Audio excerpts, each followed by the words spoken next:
Oi, Alê. Oi, Cibele.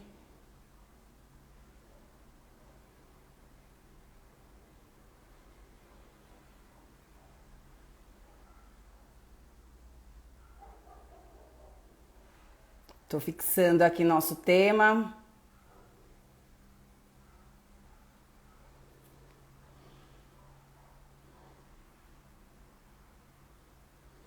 Prontinho. Oi, pessoal. Oi, Lisângela, Sabrina. Espero que vocês gostem do tema. Vocês chamaram os maridos, namorados, irmão, tio, pai? Eu espero que vocês tenham chamado. Porque o assunto é pra gente conhecer, porque muita gente não sabe. Se a gente não sabe sobre menopausa, quem dirá sobre andropausa? Tem gente que nunca nem ouviu falar esse nome e não sabe nem o que significa. Então eu pedi realmente, ainda dá tempo, gente. Oi, doutora Lu, sua linda, que prazer ter você aqui com a gente. Doutora Luciana, que vai estar com a gente numa das próximas lives aqui, que ela já teve aqui com a gente, muitas de vocês já conhecem. O doutor Jorge já entrou, já te chamo, doutor Jorge. E vamos lá, chamar o doutor Jorge para a gente já começar esse papo que é muito interessante. Enquanto vocês vão entrando. Gente, chamem os homens da casa, os amigos. Olá, doutor Jorge. Olá, boa noite. Tudo bem? Tudo bom. Então tá bom. Como tá essa semana? Feliz, atendi duas menopausetes hoje. Uma presencial e uma online. Ah, é? Uma online, a Mimar é uma amiga minha de longa data. Ela saiu assim, ela me ligou, ela tá assim, em êxtase. Ela falou, olha, você falou que era bom, mas é melhor do que eu imaginava. Ela tá assim, radiante. Eu tô muito feliz mesmo de poder ajudar, de verdade, assim, essas mulheres. E obrigada por você me ajudar a ajudá-las. Ah, eu que agradeço. Sem você eu não consigo Obrigado. ajudar. Né? Sozinha eu não consigo, eu preciso de vocês. Esses médicos maravilhosos que me acompanham. Doutora Luciana Mello, talvez acho que você conhece, ela é de Brasília, ela também está nos assistindo aqui, nos prestigiando. Sim. Então, doutor Jorge, hoje o nosso papo é andropausa, que muita gente não, as meninas não sabem o que é, não faziam, algumas não sabiam, não faziam nem ideia, me perguntar, mas o que é isso? Né? E aí eu queria que você... Eu posso falar que a andropausa é a menopausa do homem? Pode, assim, Pode. é o climatério do homem, né? Porque menopausa seria a parada da menstruação. Ah, sim, Climatério tá. é a deficiência hormonal. Mas, assim, menopausa do homem também Tá. cabe. A grande diferença é que nos homens, essa queda hormonal é algo que vem mais paulatino. Na mulher é uma coisa abrupta, né? A mulher tá normal, ela entra na menopausa, ela despencou os níveis hormonais. Os homens não, a Sim. partir dos 30 anos, a gente perde uma média de 1% ao ano em termos de nível de testosterona, o que significa que um homem de 70 anos já perdeu 40% da sua produção de testosterona. É mais ou menos essa a média que os estudos mostram. Mas antes de entrar na andropausa propriamente dita, que é a deficiência androgênica masculina, vou falar um pouquinho do histórico, porque é muito controverso quando a gente fala em repor testosterona em homens. E isso vem desde da década de 50, 70, onde cresceu muito o uso de anabolizantes por meio dos fisiculturistas. Então, como era uma coisa meio sem embasamento científico naquela época, doses altas, hormônios sintéticos, e apareceram vários efeitos colaterais, isso meio que marginalizou um pouco a reposição de testosterona.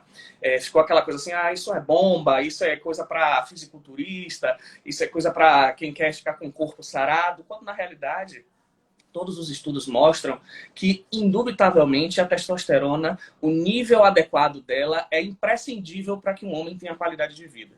Então, não existe homem com qualidade de vida sem ter um nível adequado de testosterona. E o primeiro homem a se aproveitar desse tipo de reposição que a gente tem relato é um cientista francês chamado de Brossard. Me desculpe a minha pronúncia de francês, que é muito ruim. Não, tá ótimo. Ele aos 72 anos, se apaixonou pela assistente dele, que era 30 anos mais nova.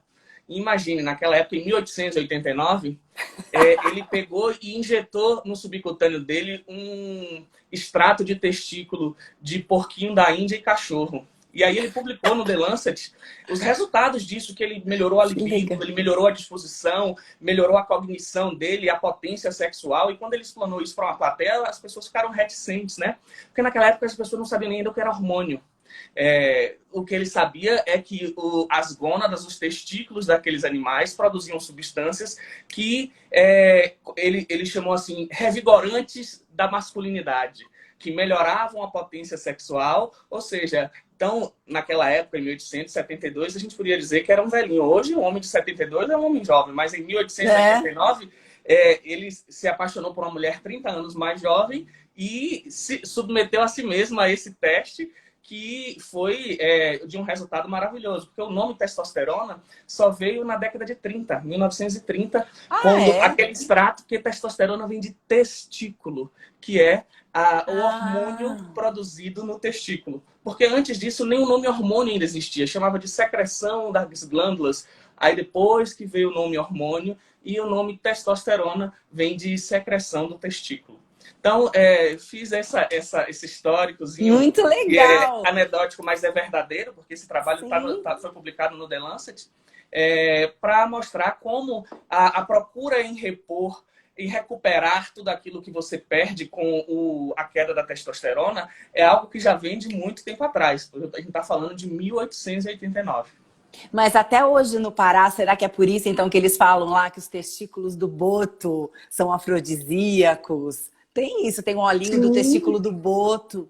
Até hoje Sim, porque tem. o testículo de qualquer animal é rico de testosterona. Então tá aí, mas é específico lá no Pará, pelo menos eu sei, eu já fui várias vezes, é específico do boto, mas tem toda uma lenda também atrás do boto, né? Uhum. E doutor Jorge, já que você já entrou também nesse assunto de anabolizante, de homem, então assim, existe realmente, eu sempre percebi que existe, porque o homem sempre não se usa, nunca se falou de bioidêntico até então, assim, algum tempo atrás, pelo menos eu lembro quando eu era mais novinha, todo mundo falava bomba, porque toma. E existem efeitos colaterais sérios. Eu queria que você falasse um pouquinho sobre isso também, até antes da gente entrar talvez no assunto de reposição, que isso não é uma reposição e que é usado o hormônio sintético, não é? Veja só, antigamente não se tinha hormônio bioidêntico e a possibilidade que se tinha de repor hormônio sintético. Eu não sou contra a testosterona sintética, é diferente do estrogênio e de outros hormônios que se usam em mulher. Óbvio que o bioidêntico é melhor, mas a testosterona sintética, ela também tem as suas indicações e a sua, como é que se diz? A sua resposta adequada, porque você vai melhorar a cognição, você vai melhorar a libido, você vai melhorar a massa magra, você vai melhorar a massa óssea, você vai melhorar o humor, vai tirar o cara da depressão, você vai ajudar ele a acelerar esse metabolismo e conseguir voltar ao peso, você vai melhorar, de reduzir o risco cardiovascular. Afinal, todos os primeiros trabalhos mostrando vantagens de testosterona foram feitos com testosteronas sintéticas, que podem ser injetáveis, que podem ser comprimidos, mas o que a gente via? Que tem benefício, claro, todo hormônio, mesmo sintético, tem benefício. E por que a gente prega sempre usar o bioidêntico? Porque tem menos efeito colateral.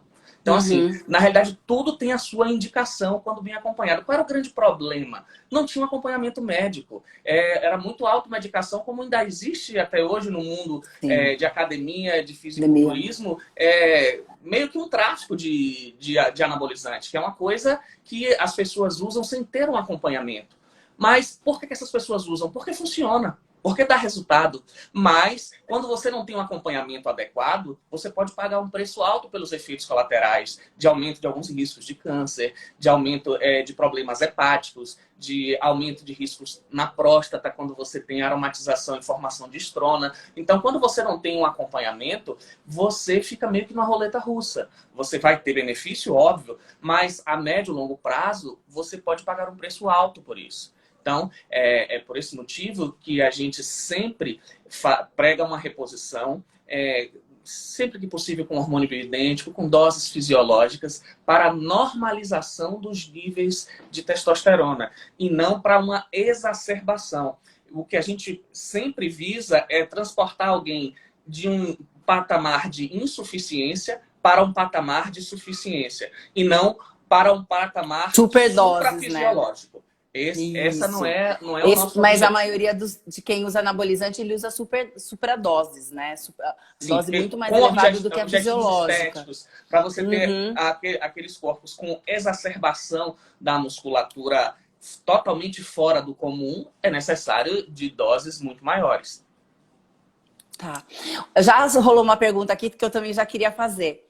Se o homem ele tem câncer de próstata, ele tem contraindicação de fazer reposição hormonal ou não? Isso depende também, depende se é hormônio dependente. Já teve câncer de próstata e operou a próstata, removeu. Todos os estudos mais novos mostram que fazer reposição não tem problema algum. Agora, se é um homem que tem câncer de próstata e está tratando clinicamente, isso acontece em homens mais idosos, que têm um câncer de próstata mais indolente, aí o que ele usa para o tratamento, na realidade, é um bloqueador da testosterona. Então, nesse tipo de câncer, se você usar a testosterona, porque é um câncer que não foi operado, que não foi removido, e que por ter uma baixa invasividade, num paciente de uma idade já muito avançada, faz com que se consiga controlá-lo de maneira clínica, com um bloqueador da testosterona. Aí, nesse caso, você tem uma contraindicação. Tá, mas quando tirou a próstata, mas a próstata não tem nenhuma influência, porque toda a testosterona, mesmo que tire a próstata, toda a testosterona é fabricada nos testículos, correto? Não, a gente tem uma parte da testosterona que é fabricada na adrenal.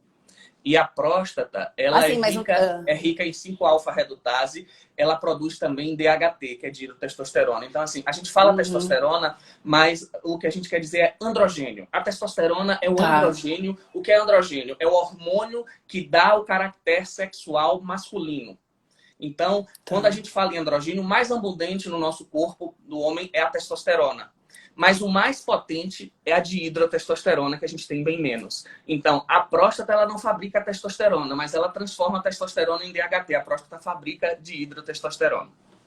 Mas quando você remove a próstata e por um câncer, e nesse paciente que já está tratado, todos os estudos mais novos mostram que você deve botar o risco-benefício, que não existe, na realidade, uma contraindicação absoluta, que é, sim, possível de se fazer reposição nesse homem. Porque os benefícios que você vai dar ele de reduzir risco de doença cardiovascular, de obesidade, de diabetes mellitus tipo 2, tudo isso que aumenta com deficiência de testosterona, de Alzheimer, de vários tipos de demência, de fraqueza, de fragilidade do senil, porque na realidade o que é mais impactante no idoso é o que a gente chama de fragilidade, mas a fragilidade não no sentido que a gente vê de algo ser frágil, que é de perda de função. Por exemplo, é aquela pessoa que tem dificuldade para se levantar e se sentar, é uma pessoa que tem dificuldade de locomover. Tudo isso é melhorado com a normalização dos níveis de testosterona. E a queda da testosterona propicia o aparecimento dessa fragilidade. Tá. Bom, eu não sei se eu estou certa, me corrija se eu estiver errada, mas assim, a menopausa ela vem para a mulher e ela já vem derrubando. O homem, a andropausa ela é gradativa, né? Ela vem. Com quantos anos começa e como que o homem começa a perceber? Olha, você tem queda hormonal a partir dos 30. Mas, normalmente, o homem começa a sentir a partir dos 40, 45. Isso varia um pouquinho, é em torno dos 40, 45 anos, 50. Isso vai variar muito a depender de quê? Do estilo de vida. Se você tem um estilo de vida mais adequado, você preserva a função testicular por mais tempo. Você só vai sentir deficiência de testosterona. Às vezes, eu tenho um paciente de 60 anos que tem testosterona de 800, sem tomar nada. E, do mesmo jeito que eu tenho um paciente de 35 anos com testosterona de 100 e pouco. Obesos, inflamados. Então, o estilo de vida vai influenciar em postergar ou em acelerar a queda dos níveis hormonais. Porém, na média, em torno dos 45 anos, que se começa a ter impactos. E por que a gente fala isso? Aí muita gente vai dizer, eu não sinto nada, eu tenho 45. Porque a gente não está pensando só em libido e em função erétil. Sim. Então, assim, quando a gente pensa em testosterona, eu quero que vocês entendam que nós, homens, temos mais de 200 reações metabólicas no nosso corpo que dependem da testosterona. E, normalmente, não é o primeiro sintoma a influência na libido e na ereção.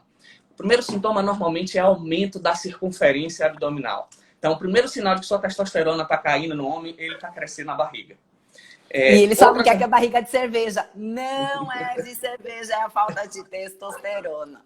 Justamente, quando você tem falta de testosterona, queda da testosterona, você vai ter o aumento da gordura abdominal, que é uma gordura que aumenta risco cardiovascular. Da mesma maneira que a mulher que entra na menopausa, com a queda do estrogênio, também tem aumento dessa gordura abdominal. Então, o homem começa a ter distúrbio do sono. A deficiência de testosterona faz a pessoa ter o sono leve. E ele diz, não, eu acordo 2, 3 vezes, mas é para fazer xixi. Não, aquilo ali é que a melatonina está caindo porque a testosterona está caindo. O humor, ele fica mais irritado sem testosterona. Ele fica mais procrastinador. Isso é uma característica muito peculiar da deficiência de testosterona, que normalmente a maioria dos homens, pelo nível mais alto de testosterona, são resolutivos. Então, é um cara que tinha um padrão resolutivo e, de repente, ele ficou aquele cara que tudo ele adia, tudo ele procrastina, tudo ele vai deixando para depois, para a última hora. Essa é uma característica de deficiência de testosterona. Como se fosse uma depressão, né? A velocidade de pensamento, memória, tudo isso tem relação com a testosterona, a perda de massa magra. A gente já falou aqui em lives anteriores, a gente estuda muito longevidade. Preservar a musculatura é muito importante, não é pela estética. O músculo hoje é um órgão endócrino. A gente sabe do tanto de miocinas produzidas no músculo. Vide a irisina, que ficou famosa por conta do Covid, que é uma miocina produzida na atividade física, que é estimulada pela testosterona, e a irisina ela bloqueia a penetração da proteína spike do Covid no receptor da enzima de conversão da angiotensina.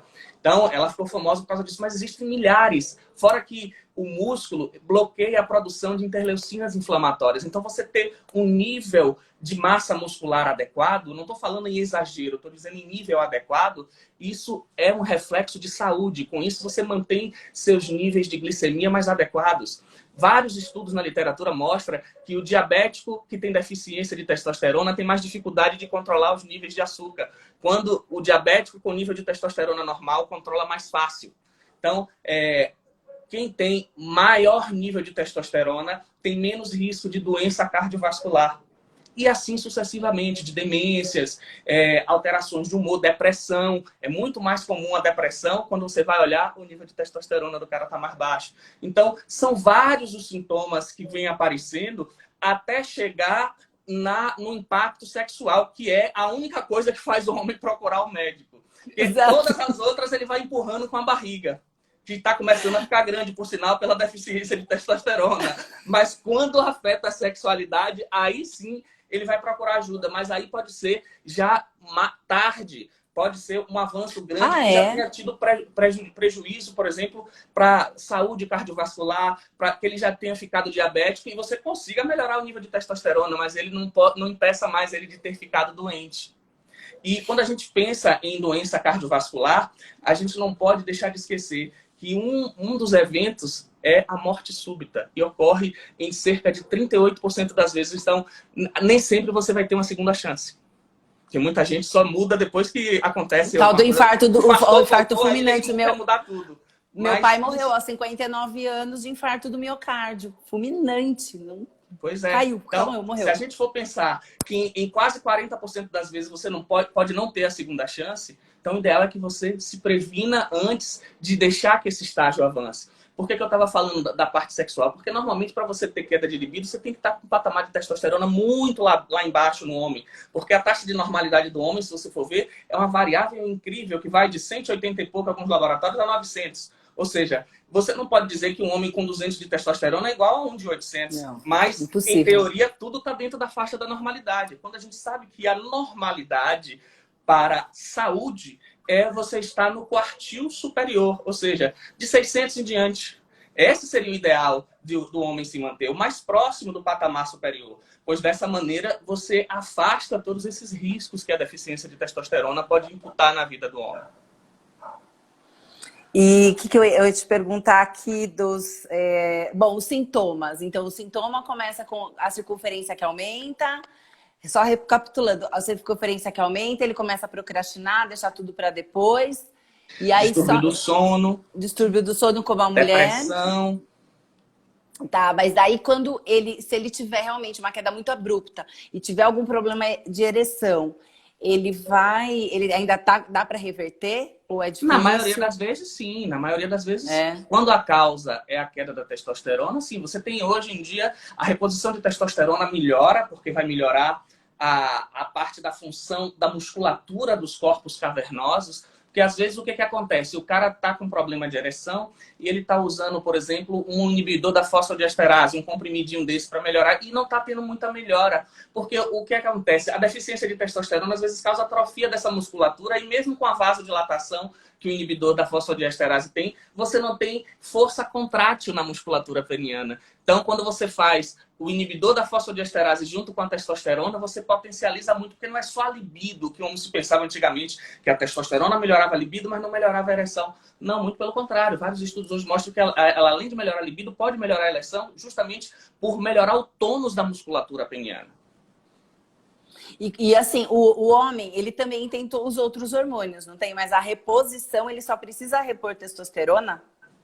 Não, a gente pode repor nos homens também, por exemplo, progesterona. É uma coisa que a gente faz com muita frequência. Mas em pequenas doses, diferente da mulher. Sim, Porque a progesterona diferente. no homem, ela em insuficiência é ruim e em exagero é ruim. O que acontece? Em primeiro lugar, a progesterona é um protetor da próstata. Porque não é a testosterona que causa nem hiperplasia nem câncer de próstata. Então são as estronas. Porque você transforma a testosterona em estrogênio que vira estrona. A progesterona bloqueia essa conversão. Então, quando você dá pequenas doses de progesterona junto, você pode melhorar isso. A progesterona é raro no homem, mas protege a mama de quem está fazendo reposição. Como protege na mulher também a progesterona bioidêntica. Ela é um hormônio diurético. Em doses adequadas, ela bloqueia o receptor do hormônio antidiurético, do ADH, e por esse motivo ela diminui a retenção de líquido que, por exemplo, uma reposição de testosterona possa dar. A progesterona, ela é a base para a formação de testosterona também. Ela melhora a memória. Por quê? Porque ela pode se transformar em pregnenolona, que é um hormônio que tem relação direta com a memória. A progesterona é indutora do sono. Então, numa fórmula junto com a melatonina, que aprofunda o sono, que é um erro crasso que muita gente começa a achar que a melatonina vai fazer você começar a dormir. Não. Por isso que a gente tem que perguntar, você tem dificuldade de dormir? Tenho, mas qual é a sua dificuldade? De começar ou de manter o sono? Se for de começar, você pode dar 100 miligramas de melatonina e não vai modificar, porque a melatonina não é indutora do sono. Ela é mantenedora, ela vai fazer você ter um sono profundo. Então, você associa um pouco de progesterona nessa fórmula. A progesterona, sim, ela é indutora do sono, então ela vai ajudar a melhorar a qualidade do sono. E junto com a melatonina, que é um sensibilizador do receptor da testosterona, você vai melhorar a qualidade da resposta do receptor ao hormônio que você está dando. Então, você faz uma reposição mais completa no homem, que é a melatonina, a progesterona e a testosterona. Você não repõe estradiol no homem porque não precisa. Por quê? Porque ele tem aromatase nas células que ele precisa de estradiol, ele transforma a testosterona em estradiol. Por isso que, em média, 1% da nossa testosterona no homem, ela é aromatizada em estrogênio. Tá, mas se ele também tomar em excesso, seja como anabolizante, a testosterona sintética quanto a testosterona bioidêntica, se ele tomar em excesso ou não tiver um acompanhamento médico, pode aromatizar e transformar em estrógeno e ele ter... Sim. Que é alguma coisa quanto assim, maior a dose que você usar, independente do tipo de testosterona, maior o risco de você aromatizar. Principalmente se for uma dose altíssima de veiculação abrupta, como, por exemplo, um injetável intramuscular, que você tem um pico alto. Quanto mais rápido é o pico, maior é a taxa de aromatização, porque o organismo entende que aquilo é uma aberração e ele quer controlar como? Tentando aromatizar para reduzir isso. E então, mesmo a testosterona bioidêntica, que pode ser feita no implante, que pode ser feita no gel, ela tem que ser usada com parcimônia, tem que ser usada em doses adequadas, fisiológicas, para normalização dos níveis e não para uma exacerbação. E a gente tá falando da testosterona. E a gestrinona pode ser usada para homem também? E a Manu tá aqui, tá ouvindo? Pode, isso é um assunto controverso, que ainda não tem descrição na literatura. Então, o que não tem descrição na literatura, a gente tem que ver quem tem experiência no assunto. Eu não sei se Gabriel Ata está aí presente, que é urologista da nossa confiança, que fez medicina integrativa junto comigo, que é um urologista dessa parte hormonal, assim. Eu acho que hoje ele no Brasil está no top 3, com certeza. Legal. É especialista em reprodução humana, pioneiro em pulsão testicular para a realização de fertilização in vitro. Ou seja, sou fã e paciente dele. Uma sumidade. Então, assim, a gestrinona, ela funcionaria na próstata como funciona no útero para a mulher. Ela melhora a hiperplasia prostática benigna. E isso a gente que tem experiência usando em homens, a gente vê como reduz o volume da próstata. Ó, Gabriel tá aí, ó. Oi, Gabriel, que prazer ter você aqui com a gente. Obrigada. A gestrinona, ela é uma bloqueadora da aromatase também. E a gente não pode esquecer que a gestrinona é uma progesterona. Então, como eu estava falando a você, o que você pode fazer é dividir, dar um pouco de progesterona natural com um pouco de gestrinona para o homem, que não precisa ser todo dia. Para o homem, você pode usar 2, 3 vezes por semana, dependendo da dose. E o que é que isso vai melhorar? Hipertrofia, ganho de massa magra, queima de gordura, melhora da massa óssea, proteção da próstata, entendeu? Melhora da fração livre, porque toda vez que você faz reposição de testosterona, você pode elevar o SHBG com a gestrinona junto, você mantém esse SHBG mais baixo. Então, a gestrinona pode ter várias indicações para o homem também. Tá, a Manu tá falando que ela tá aqui. Eu falei para que você tava aí, por isso que eu perguntei da gestrinona. Obrigada, Manuzinha. Deixa eu ver aqui algumas bons sinais. E os exames que o homem tem que fazer para saber se ele é só dosagem de testosterona? Normalmente a gente dosa todos os andrógenos, né? Eu doso desde a testosterona total e livre, vejo como é que está o SHBG, vejo o estradiol dele, vejo o estriol, vejo o nível de progesterona, vejo o DEA, sulfatado, vejo o androstenediona. A gente faz uma avaliação completa da parte hormonal, vejo a tireoide, colesterol, função renal, função hepática, a gente faz ultrassom de abdômen total, da tireoide, da próstata, a gente faz uma avaliação completa. Se é um homem mais velho, a gente faz duplex das artérias e veias para ver se tem risco de trombose ou tromboembolismo. A gente faz toda a profilaxia e precaução para fazer a nossa reposição com toda a segurança possível. Os cuidados são os mesmos que a gente faz na reposição hormonal feminina? Os cuidados são os mesmos. A gente faz uma investigação completa. E assim, no homem, diferente da mulher, muitas vezes no início você não precisa nem fazer uma reposição. O que é que a gente percebe? Às vezes o cara está muito gordinho, acima do peso. Então, não é que ele esteja fabricando pouco, é que ele está aromatizando muito. Então, você faz uma fórmula de bloqueio de aromatase. Eu tenho vários pacientes que isso acontece todos os dias. No primeiro momento, às vezes ele fica agoniado querendo usar o hormônio, mas no primeiro momento eu faço um bloqueio da aromatase. Às vezes ele volta com um mês para revisão e aquela testosterona que estava em 200 e pouco já sobe para 600, 700. Aí ele fica assim, puxa, doutor, ainda bem que o senhor falou. Pois é, primeiro eu dou a chance para o seu testículo para ver se ele funciona. Então, normalmente, na maioria das vezes, isso já acontece e você não precisa já repor. Mas, por exemplo, um cara que usou anabolizante muito tempo, ou então um cara que já está mais idoso, ou então um cara que tem varicocele, alguém que tem deficiência na produção mesmo, que não vai resolver com bloqueio da aromatase, você já entra de primeira com a reposição propriamente dita. Mas, em boa parte das vezes, o bloqueio da aromatase, a melhora da inflamação, já faz com que ele eleve o patamar de testosterona. E a depender do nível que chegue, não será necessário fazer o uso de uma testosterona propriamente dita. Aqui, ó, tem até uma pergunta. Porque tem tudo a ver com o que você acabou de falar. Quem tem constipação pode fazer reposição? Pode, mas eu acho que precisa primeiro resolver o problema do intestino, que pode estar com o intestino inflamado, uma série de outras coisas, né, doutor? Não contraindica a reposição, mas a gente resolve tudo ao mesmo tempo. Se você tem um intestino ruim, isso pode ser, por exemplo, a causa da sua testosterona baixa. Porque às vezes esse intestino ruim está dando uma descarga de cortisol, porque leva à inflamação crônica subclínica, e o cortisol bloqueia a testosterona. Então, às vezes, você corrige o intestino e já melhora. Isso em homem jovem é muito comum. Homem que tem um intestino irritável, quando você corrige o intestino, os níveis de testosterona dele melhoram. Eu tenho que falar eu vou falar só abrir uns parênteses para falar dar um relato meu.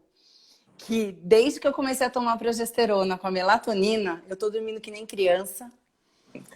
Assim, é um sono que eu acho que eu nunca tive na minha vida. Eu tenho mesmo que te agradecer, porque assim, eu tô dormindo Mas você sabe por que isso? Boa parte das mulheres me falam isso, sabe por quê? Porque boa parte das mulheres, e você deve ter sido um caso desse, porque você teve menopausa precoce, são mulheres que passam a vida toda hiperestrogênicas. Ou seja, que tem numa relação estrogênio-progesterona, deficiência de progesterona. Então a qualidade do sono às vezes é ruim pela vida toda. Então mulher que tem ovário policístico, mulher que tem endometriose, mulher que tem mioma, mulher que são hiperestrogênicas, que vivem num estado de predominância estrogênica, tem uma relação com deficiência de progesterona. Então, são pessoas que sofrem mais do intestino e do sono. Por quê? Porque a progesterona em níveis adequados também ajuda a regularizar o intestino. Em exagerado, não, ela bloqueia, mas em nível adequado, ela ajuda a corrigir.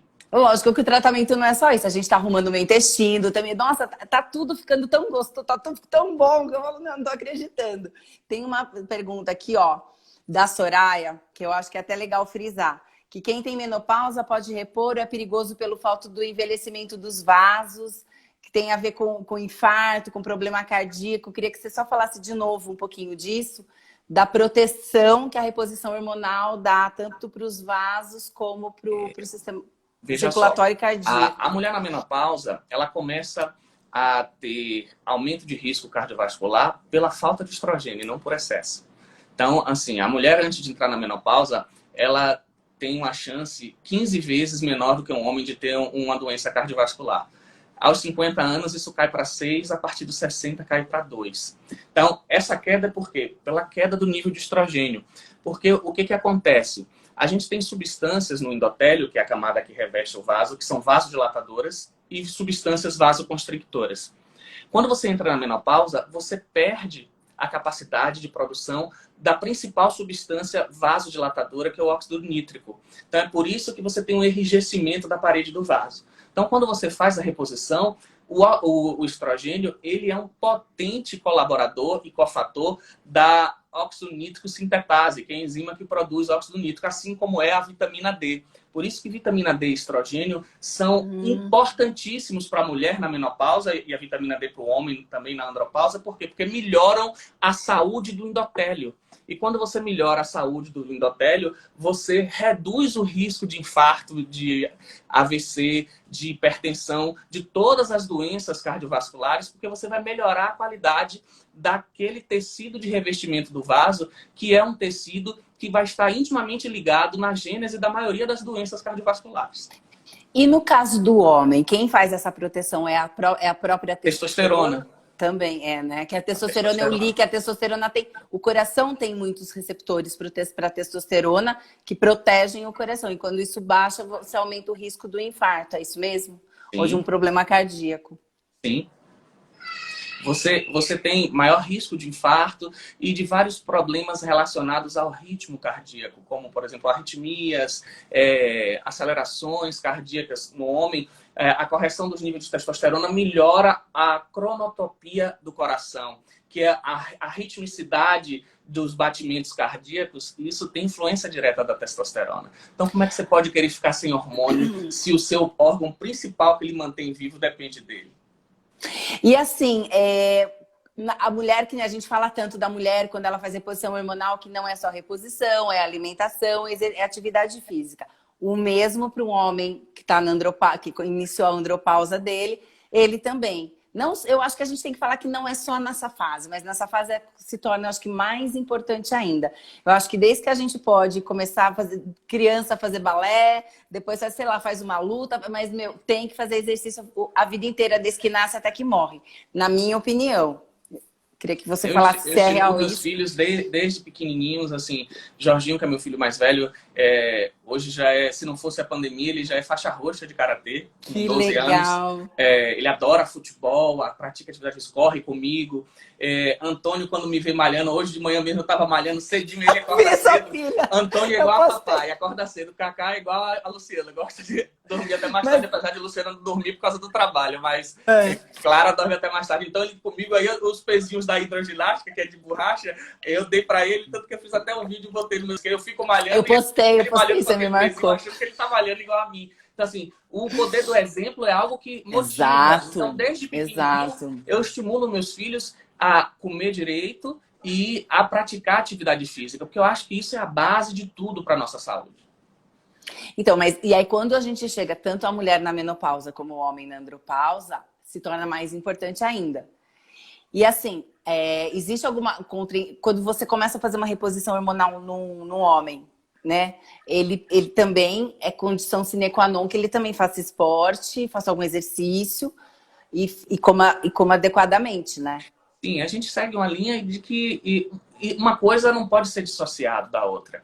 Eu digo para meus pacientes isso, o hormônio é só um dos pilares da sua saúde no envelhecimento. Você não pode só fazer a reposição hormonal. Se você faz só a reposição hormonal, você só trata sintoma. Por exemplo, você tem fogacho, você usa o estrogênio, você melhora. Você tem onda de calor, você tem atrofia genital, você melhora. Você tem queda de libido, você melhora. Mas para saúde, que é modificar o padrão, que é reduzir risco de doença do envelhecimento, para isso você tem que fazer a reposição, você tem que ter atividade física, você tem que melhorar a qualidade do seu sono, você tem que se alimentar adequadamente e você tem que ter um intestino que funcione bem. Se você não tiver essas 5 coisas funcionando bem, no mínimo, é muito difícil que você consiga ter saúde.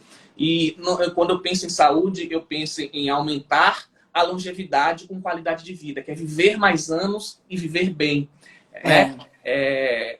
Botar mais vida nos anos, não adianta só botar mais anos na vida. Porque a gente não é que vai retardar o envelhecimento. Eu adoraria, né, que a reposição hormonal fizesse com que a gente demorasse mais para envelhecer. Não é que a gente vai demorar para envelhecer, mas a gente vai envelhecer com qualidade. E quando a gente chegar lá com, sei lá, 70, 80...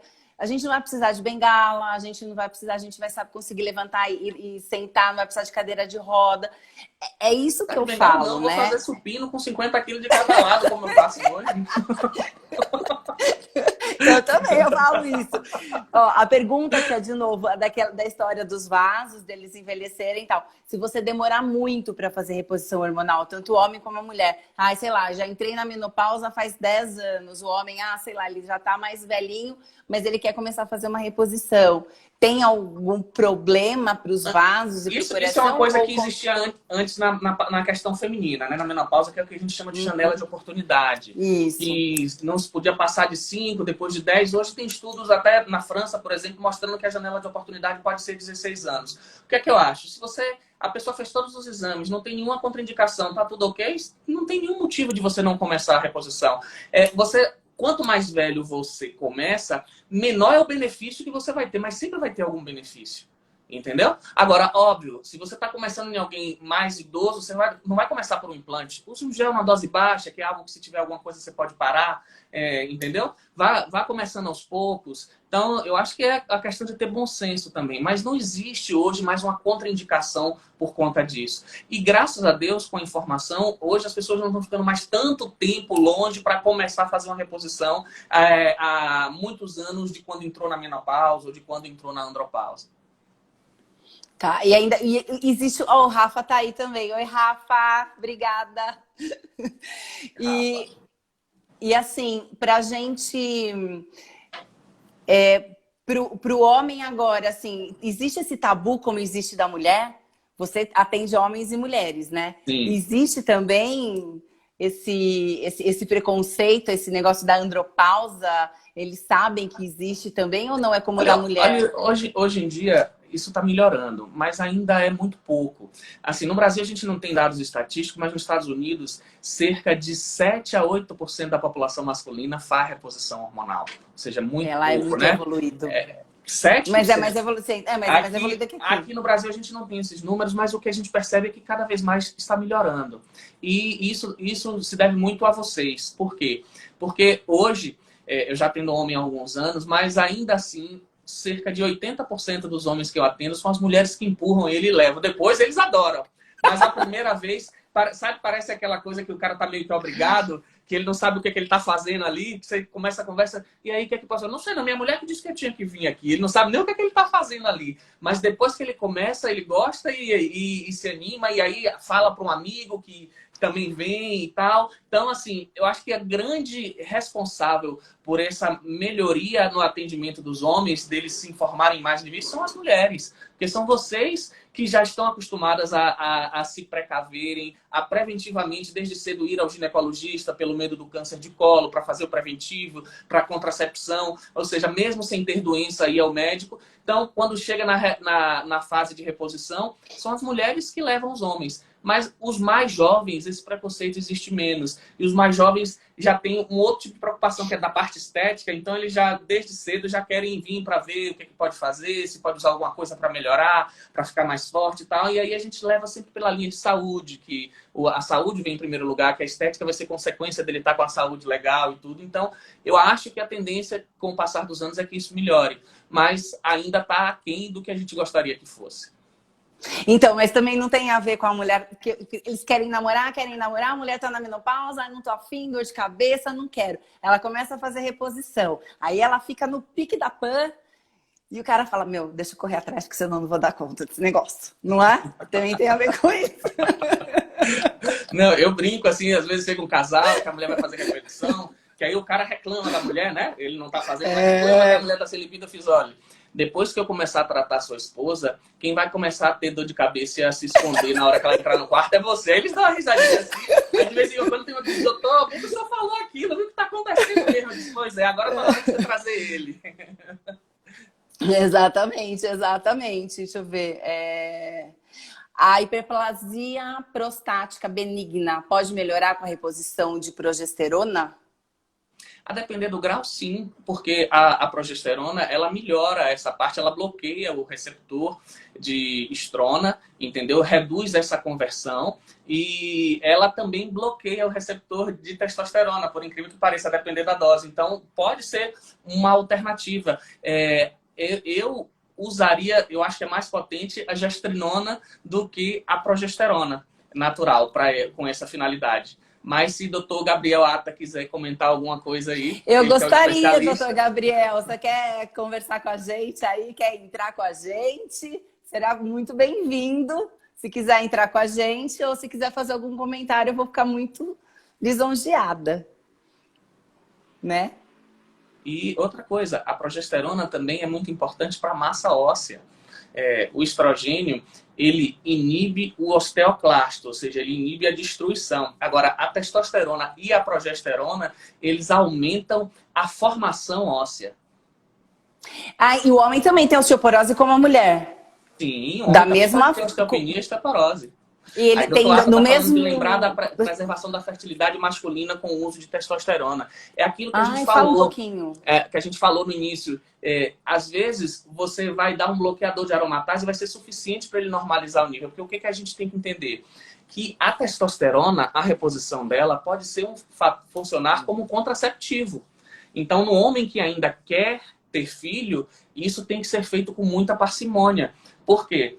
Porque os hormônios gonadais, eles são regulados pelos hormônios hipofisários. Ou seja, o FSH e o LH, eles vão aumentar tanto a produção de testosterona quanto a de espermatozoide.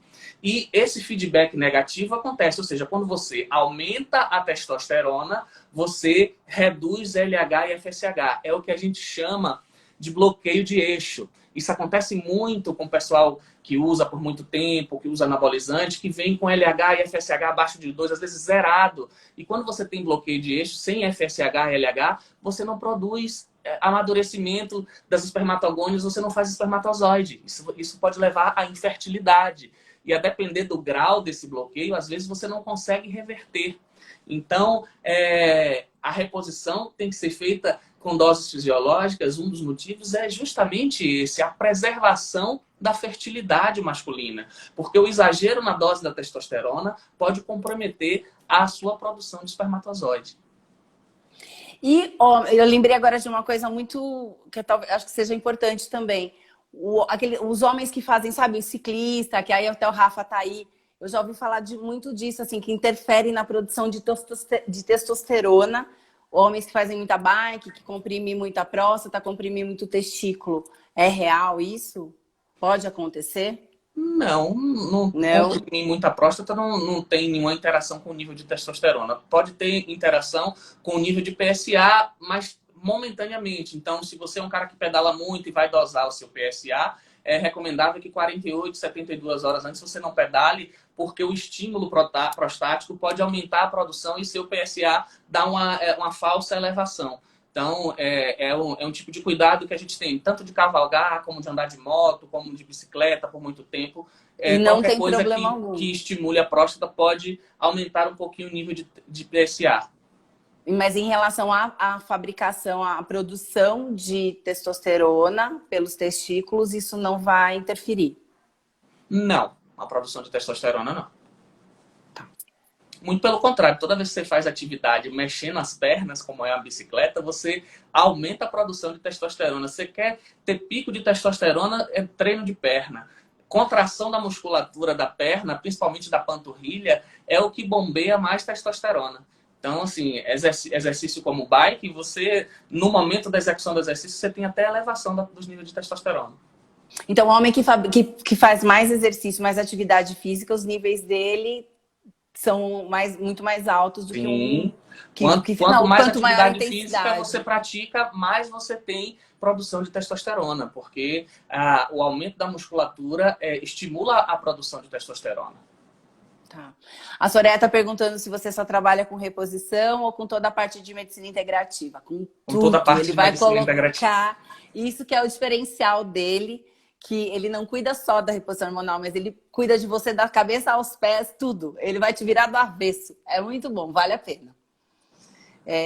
Eu soube de uma pessoa que não tinha problema algum de coração e depois que começou a repor, ficou cardiopata. Mas veja só, isso pode acontecer com qualquer coisa. Pode, né? Acontecer mesmo que ela não tivesse. É muito difícil da gente analisar sem saber os detalhes.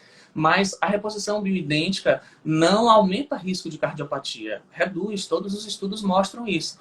Agora, a reposição, por exemplo, de estrogênio por via oral, sintético, isso pode aumentar o risco de doença cardiovascular, porque piora o perfil lipídico, porque aumenta o risco de trombose. Então, depende também do tipo de reposição que você está falando, né? Porque quando a gente está falando de reposição aqui, eu estou falando da via não oral, da via transdérmica e de uso de hormônios isomoleculares, chamados de bioidênticos. Uhum. Doutor Gabriel está falando lembrando que o ciclista deve usar o banco em U, pelo trauma. Então, é o banco que tem que ser usado. Deixa eu ver. Estão falando que você é um arraso. Olha lá, fazer exercício para as pernas melhora a testosterona das mulheres também? Também. Olha aí, galera, vamos treinar a perna. Vamos subir escada aí, aquele aparelho do mal, que é aquela escada parada no mesmo lugar que você sobe e não acaba nunca. Não tem coisa melhor para subir a testosterona da mulher do que aquele exercício ali. Olha, mulherada, vocês não precisam repor de testosterona, é só fazer exercício que a libido vem. O que mais, doutor Jorge, o senhor quer falar sobre andropausa? Eu acho que a gente já falou tudo. Já abordou quase que tudo, né? A gente pode falar também quais são os medos dos homens, né? Porque as mulheres têm o medo do câncer de mama, o homem também tem o medo do câncer de próstata, foi o que a gente comentou. Doutor Ata tá aí, não me deixa mentir. Existem estudos até mostrando que doses altas de testosterona podem ser usadas para tratar o câncer de próstata, porque iria estimular um crescimento muito grande e de repente você suspendendo isso, é como se você embolizasse a vascularização e fizesse o tumor involuir. Tem estudo que mostra isso. Que legal! Então, assim, hoje a maioria dos estudos já mostra que não existe mais uma contraindicação no paciente que já fez a cirurgia de próstata, que já completou o tratamento, nesse homem em fazer reposição. Que legal, olha aí, gente. Vocês chamaram os namorados, amigos? Eu espero que eles estejam aí, porque ó, entrou um monte de homem aqui, mas todos que a gente conhece, nenhum que eu tô vendo aí diferente, Mas não, às hein? vezes o cara bota a namorada pra entrar e Tá fica olhando no junto. da namorada, mas não entra com Então, ninguém. tudo bem, eu só quero ter certeza. Quero ter certeza que elas chamaram, que é uma live super importante. E Mas o se que tiver mais vergonha e eu quiser falo? perguntar no direct depois, no privado amanhã, eu respondo. Pode ficar Isso. tranquilo. Pode perguntar pro Dr. Jorge, marca consulta com ele. Agora a mulherada tá falando que amanhã o equipamento escada amanhã vai ter fila. Que bom, que bom, que bom. A live vai ficar gravada, mesmo que eles não tenham tido oportunidade de assistir hoje, eles podem assistir durante a semana, vai estar sempre gravada, vai estar no meu Instagram, vai estar no Instagram do Dr. Jorge. Fica tranquila lá, deixa a live gravada para o meu marido assistir. Com certeza, com certeza. O que mais, doutor Jorge, que a gente pode Teve falar alguém que de... perguntou se o Rivotril prejudica. Sim, a maioria desses ansiolíticos vai interferir na libido, vai interferir na disposição. Ah, importante Eles isso. interferem também, podem ajudar a ter queda dos níveis de testosterona. Então, esse é um tipo de medicação, como alguns antidepressivos também, que podem interferir na ação da testosterona. E assim, ó, quando os homens que usam anabolizante na academia, se eles pararem, existe o tal do efeito rebote? Como Existe, que é é o que isso? a gente chama de bloqueio de eixo, né? Quando você usa a testosterona sintética ou até a bioidêntica em doses altas, você dosar, seu nível vai estar estratosférico, mas você para de produzir. Então, se você parar de usar, o seu nível vai cair vertiginosamente. É isso que a gente chama de bloqueio de eixo. Ele vai ter sintomas de andropausa. Por quê? Porque ele bloqueou o seu eixo. Porque o que acontece? Você tem o hipotálamo que fabrica o GNRH, que estimula a hipófise a produzir LH e FSH, que estimula o testículo a produzir a testosterona. Então, quando você tem nível alto de testosterona, você bloqueia o resto porque não está precisando de produção. Só que se você usa níveis muito altos por muito tempo e bloqueia esse eixo por muito tempo, às vezes você não consegue reverter mais. Aí, se você parar, você não normaliza nunca mais o seu nível de testosterona e tem que ficar a vida toda refém de repor. Isso acontece, principalmente quando se usa doses altas. E hoje já tem estudos mostrando, Dr. Alta é um estudioso nisso, que algumas testosteronas sintéticas podem distorcer o receptor e você passa a produzir Eu li sobre receptor que isso. não se encaixe mais na testosterona bioidêntica. Exato, eu li isso. Por Então, isso que eu te perguntei isso. isso é uma coisa que acontece. Ele Ele está como se... falando, Não vou dá falar pra um falar pouco da da oxandrolona. O que, é que você quer que eu fale da oxandrolona? Me diga. A oxandrolona para homem? é uma testosterona sintética muito utilizada. Tem vários trabalhos da oxandrolona, principalmente em pacientes de HIV e pacientes pós-queimado, porque ela dá uma boa regeneração muscular, ela causa uma boa hipertrofia, ela tem baixa toxicidade em doses fisiológicas e que são usadas em ciclos curtos para melhora da massa magra. Então, assim, tem indicação em paciente de menopausa e de andropausa? Tem, você pode utilizar para ele ter aquele ganho de massa magra, mas não é reposição. Por quê? Reposição é algo que você vai ficar usando por muito tempo. A oxandrolona é algo para você usar por ciclos curtos para ter essa melhora. Então, assim, ela ajuda a queimar gordura, ela é muito parecido com a característica da gestrinona, com a diferença que a gestrinona, se for usada, por exemplo, no implante, ela é contraceptiva. A oxandrolona para a mulher ela não é contraceptiva. E a oxandrolona, o cuidado que você tem que ter no exagero da dose, que ele aumenta muito de acne, de queda de cabelo, como todas as testosteronas sintéticas podem dar. Mas eu acho que em doses baixas, você tem as suas indicações precisas, mas não é uma reposição. É algo com a finalidade específica que você pode usar por um tempo curto, não para você ficar usando por muito tempo. Até porque, se você usa a oxandrolona por muito tempo, você pode ter bloqueio da libido. Normalmente, quando você usa ela, você tem que associar um pouquinho da testosterona bioidêntica, porque senão você pode ter bloqueio da libido. Isso é uma coisa que acontece Tanto muito, para o tanto homem no como homem para a quanto na mulher? mulher. Ah, sim. Doutor Jorge, a gente está falando alguns termos técnicos. Elas pediram para você explicar o que é sarcopenia. O que é? Sarcopenia. Sarcopenia é redução da sua massa magra. Do mesmo jeito que osteopenia é redução da sua massa óssea, que pode, para um grau mais elevado, virar osteoporose, sarcopenia é perda da massa magra. Qual é o ideal? Quando a gente faz uma bioimpedância, o ideal é que essa pessoa tenha no mínimo de 30% a 35% do peso dele de massa magra. Por exemplo, você pesa 60 quilos, então no mínimo é que você tenha 18 quilos de músculo. Se você estiver abaixo disso, a gente diz que você é sarcopênico.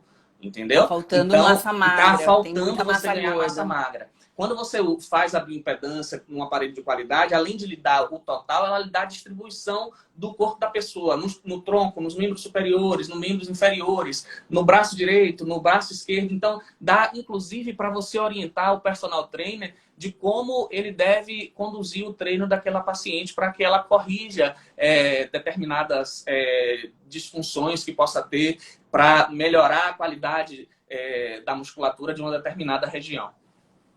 A doutora Elisângela Parron está perguntando o que você considera doses altas de testosterona bioidêntica. Tem Veja só, um em padrão, mulheres, parâmetro? normalmente, em mulheres, se você estiver falando em gel, né? Porque aí vai depender do que ela deve estar perguntando em gel. Em mulheres, normalmente, eu uso entre 3 e 10 miligramas na paciente de reposição.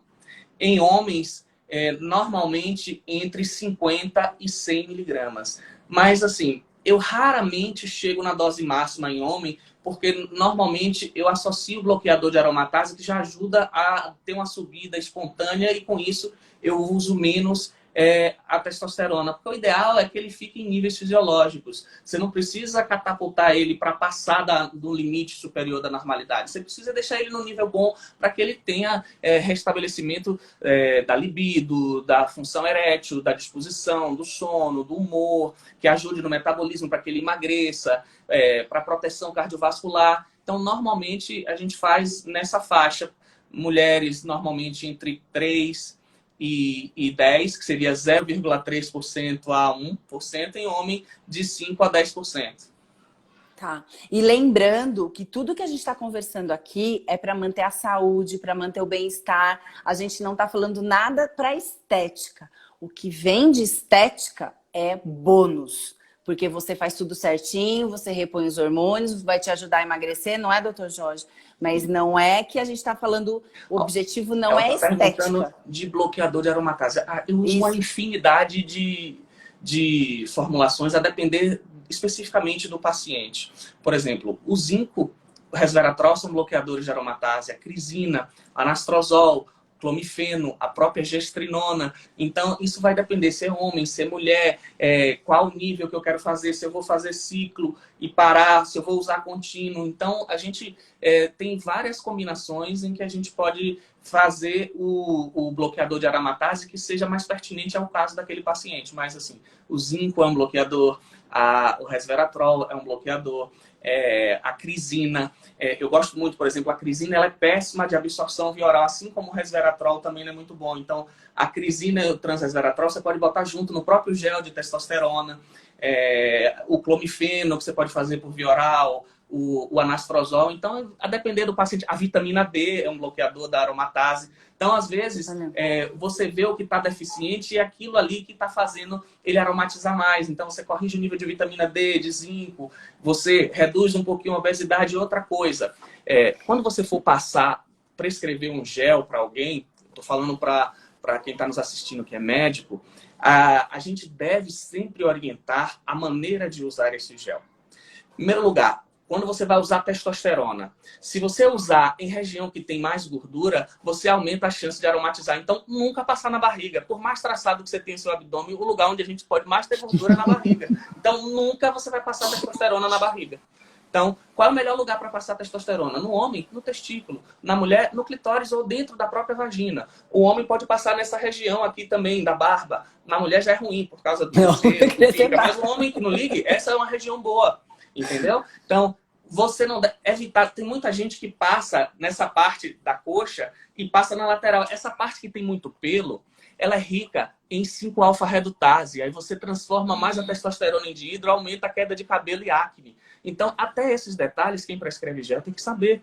E tem que avisar o seu paciente. Porque existem tabelas nas aulas que eu dou para meus alunos, eu falo tudo isso. De onde você, inclusive, deve passar o gel. Porque isso pode ser fundamental para ela aromatizar mais, para ela cair mais o cabelo, para ela transformar mais em DHT, principalmente em mulher.